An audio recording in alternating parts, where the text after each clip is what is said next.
Conversar com vocês hoje aqui sobre o discurso do Paulo Guedes e fazer uma análise mais profunda. Portanto, é um discurso bem teórico e ele vai estar dividido em duas partes. Primeiro, a desvendar essa ideia do neoliberalismo, herdeiro do liberalismo, aonde se funda essas ideias. E segundo, qual é a consequência deste neoliberalismo em uma sociedade baseada neste meio de produção individualizado, tá certo? Então, se liga aí que é o que a gente vai conversar e eu vou propor para vocês.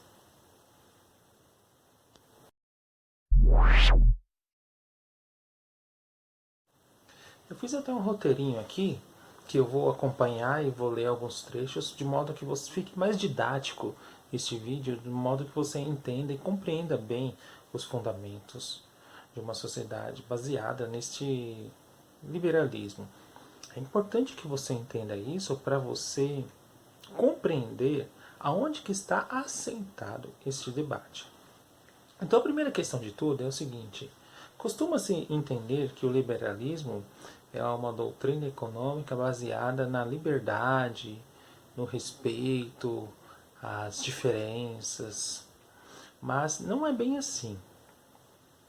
O liberalismo, aquele que já vem desde John Locke, ele está fundado no direito à propriedade, tá?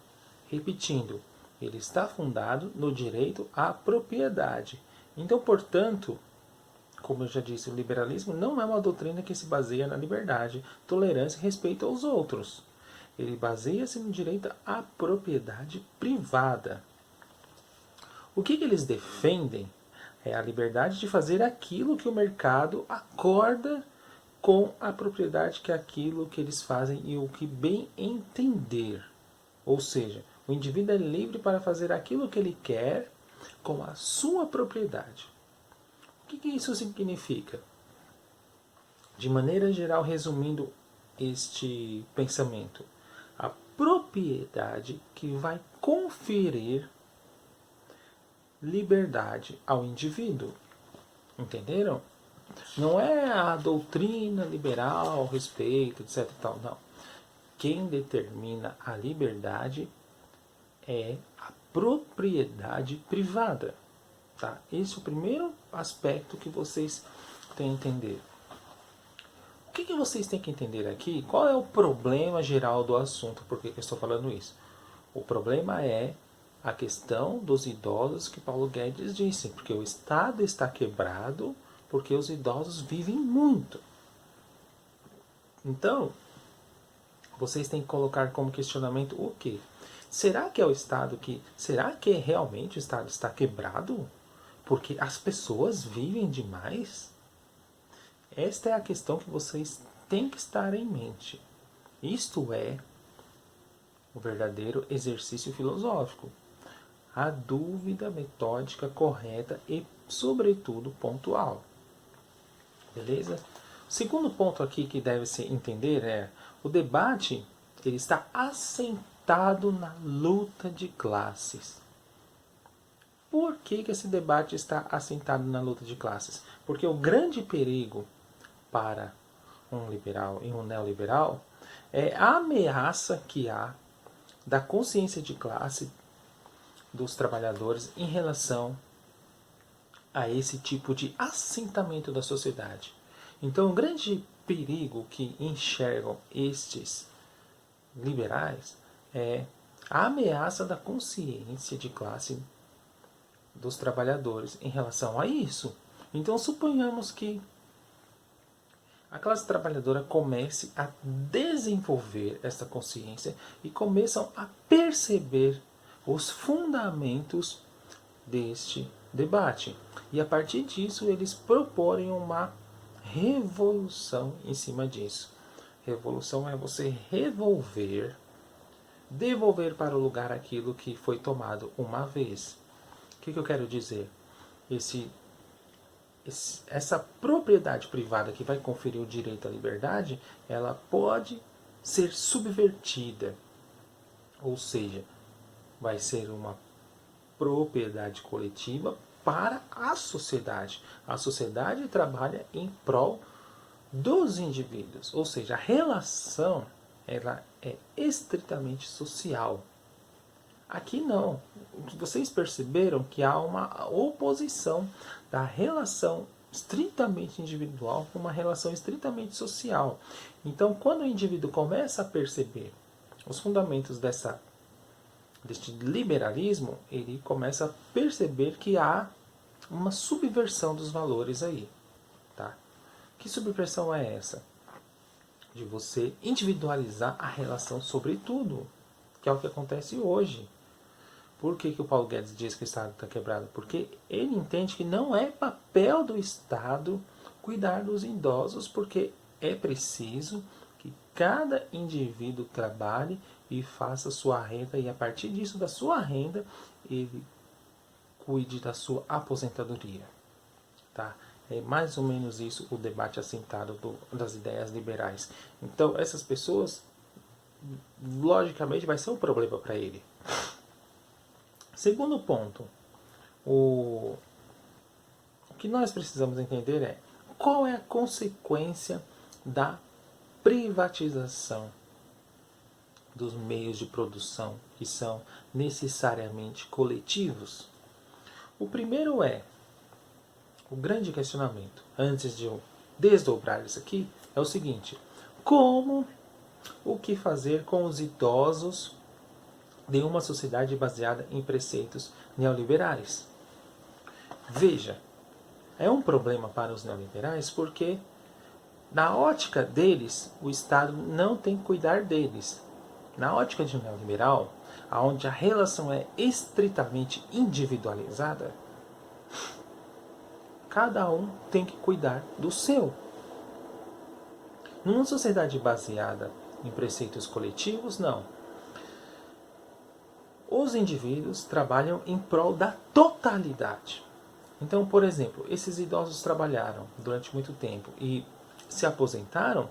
Aqueles que estão na ativa, eles trabalham em prol destes que estão aposentados. Então há uma necessidade social, uma produção social, e elas vão se relacionando juntamente. Não há uma dissociação disso nesse tipo de sociedade baseada em preceitos coletivos. Então veja só, resumindo isso que eu acabei de dizer, o consumo dos idosos ele é diluído no consumo da totalidade da sociedade. Por quê? Neste aspecto aqui, a demanda é coletiva. Entenderam? Então esse é um grande problema para o Paulo Guedes, porque ele não deseja de jeito nenhum uma demanda coletiva. As demandas elas são estritamente individualizadas para ele, que é um neoliberal. O Estado deve fazer o mínimo possível por estas pessoas. Cada um deve fazer o seu. É por esta razão que você vai ver o discurso dele dizendo, por exemplo, que ele vai elaborar um plano de saúde para as pessoas, cada uma, ir ao posto de saúde e cuidar da sua vida.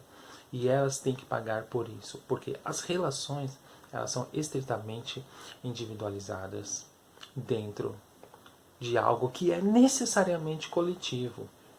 Por que é necessariamente coletivo? Porque há uma cadeia de relações sociais, de organização da sociedade que depende dos indivíduos. Então, portanto, não pode ser por si só individual. Ela é necessariamente social.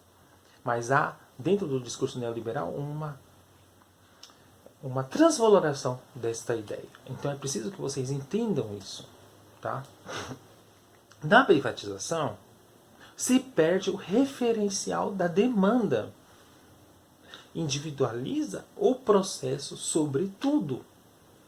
O indivíduo produz para suprir as suas demandas, única e exclusivamente, dentro desse espectro neoliberal. Daí vocês devem estar pensando, e o Estado faz o quê? Não faz nada. Porque o indivíduo que tem que fazer as suas ações. Dentro de um aspecto neoliberal, você vai perguntar, todo fracasso, culpa e sucesso é única e exclusivamente do indivíduo. Nada mais. Então veja só, qual que é a chave aqui do problema? Que aí eu separei uma citação interessante para vocês entenderem. É assim, o trabalho nas sociedades humanas, que é uma relação social, passa a ser utilizado por aqueles que não detêm os meios de produção como ferramenta para acesso ao produto do trabalho social. Veja só que vergonha que é. Um trabalhador que ele não tem acesso aos meios de produção que são necessariamente sociais, ele tem que fazer o quê? Ele trabalha para o acesso desses meios de produção. Mas ele trabalha e produz, mas ele tem que trabalhar ainda mais para ter acesso àquilo. Por quê? Porque a organização da sociedade ela está única e exclusivamente individualizada. Se é uma organização mais coletiva, não é assim. É o contrário. Então, nenhum indivíduo é capaz de garantir o seu sustento. Dentro de uma organização coletiva, não existe isso aqui. Os indivíduos organizam o seu sustento dentro de uma organização social. Mas aqui, o que é preciso desvendar? Nenhum indivíduo é capaz de garantir seu sustento numa cadeia social. Quando o trabalhador começa a perceber os preceitos e os fundamentos de uma sociedade neoliberal, ele vai começar a entender que há uma roubalheira em cima da produção social. Uma produção que é estritamente social, ela passa a ser individualizada, mas quem produz são aqueles que não têm acesso aos meios de produção. Entendam isso. Se vocês entenderem isso, vocês vão perceber o quão é nefasto o discurso do Paulo Guedes. Porque ele quer jogar para a responsabilidade do idoso que ele cuide da sua aposentadoria. E o Estado não tem que fazer nada por isso. Tá certo? Eu espero que tenha entendido, espero que tenha ficado claro o vídeo. E se liga nas próximas publicações aí, porque o canal ele está numa movimentação mais coletiva. Durante a semana vocês vão ver vídeos, não somente de quem eu vos fala, mas de outros membros do canal também, com perspectivas e análises diferentes, mas à esquerda. Portanto, se inscreva no canal, ative o sininho, deixe de ser pão duro, ative o sininho, põe o dedo aí para você receber as futuras notificações. Até mais.